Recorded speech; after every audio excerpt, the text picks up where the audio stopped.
मृत्यु के बाद 40 मिनट। क्या आपने कभी सोचा है कि जब किसी व्यक्ति की मृत्यु होती है तो डॉक्टर उसे मृत घोषित कर देता है, पर आत्मा उस समय क्या करती है?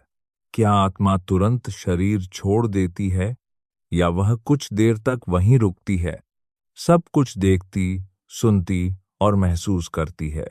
गरुड़ पुराण में एक रहस्यमय बात कही गई है। मृत्यु के बाद आत्मा लगभग 40 मिनट तक अपने शरीर और परिवेश से पूरी तरह अलग नहीं होती। यही वे 40 मिनट होते हैं जो आत्मा के लिए सबसे निर्णायक होते हैं। रहस्य की शुरुआत। जब शरीर की धड़कन रुकती है तो यह मत समझिए कि यात्रा समाप्त हो गई। यह तो केवल दरवाजा बंद होने की आवाज है। असल यात्रा अब शुरू होती है। शरीर स्थिर हो जाता है, लेकिन चेतना और अधिक सक्रिय हो जाती है। इस समय आत्मा अपने शरीर को ऐसे देखती है जैसे कोई व्यक्ति अपने पुराने घर को आखिरी बार देख रहा हो। आत्मा का पहला अनुभव।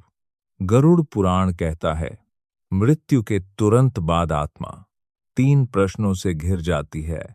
1. क्या मैं सच में मर गया हूं? 2. मेरा शरीर मुझे क्यों नहीं सुन रहा? 3. लोग मुझे देख क्यों नहीं पा रहे?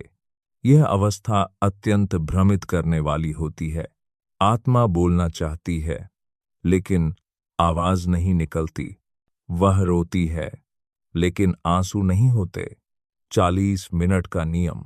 इसीलिए शास्त्रों में कहा गया है कि मृत्यु के बाद 40 मिनट तक शरीर को अकेला नहीं छोड़ना चाहिए।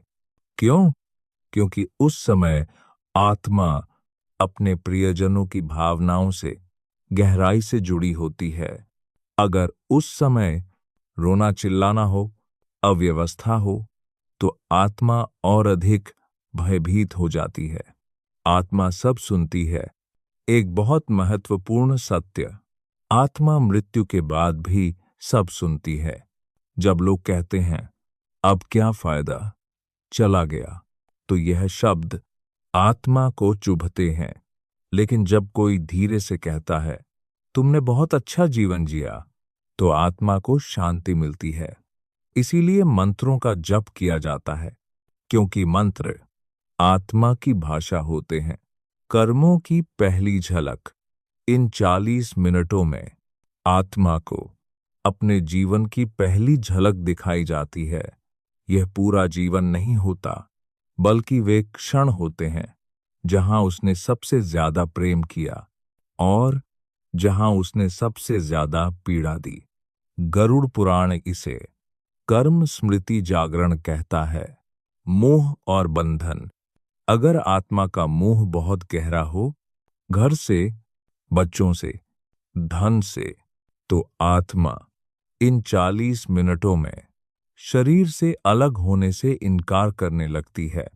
यही वे आत्माएं होती हैं जो आगे चलकर भटकाव की अवस्था में चली जाती हैं। अंतिम संकेत। जब परिवारजन शव के कान में राम नाम सत्य है कहते हैं, तो यह केवल परंपरा नहीं, यह आत्मा के लिए अंतिम संकेत होता है। अब आगे बढ़ो, यहां तुम्हारा काम पूरा हो चुका है। इसी क्षण आत्मा पहली बार शरीर से दूरी बनाना स्वीकार करती है। आत्मा का अलगाव। 40 मिनट पूरे होते होते आत्मा को एक खिंचाव महसूस होता है, जैसे कोई धीरे धीरे किसी पुल की ओर बढ़ रहा हो। इससे ही सूक्ष्म प्रस्थान कहा गया है। अब आत्मा पीछे नहीं देखती, अब वह यात्रा पर है। जीवितों के लिए संदेश। गरुड़ पुराण स्पष्ट कहता है, मृत्यु मरने वाले के लिए नहीं, सीख जीवितों के लिए होती है। जो यह समझ ले कि मृत्यु के बाद भी चेतना रहती है, वह जीवन में कभी भी गलत कर्म नहीं करता। शक्तिशाली। याद रखिए, मृत्यु अंत नहीं है, यह केवल एक कक्षा से दूसरी कक्षा में प्रवेश है। और जो व्यक्ति जीते जी सच, करुणा और प्रेम चुन लेता है, उसकी आत्मा को उन 40 मिनटों में कभी डर नहीं लगता।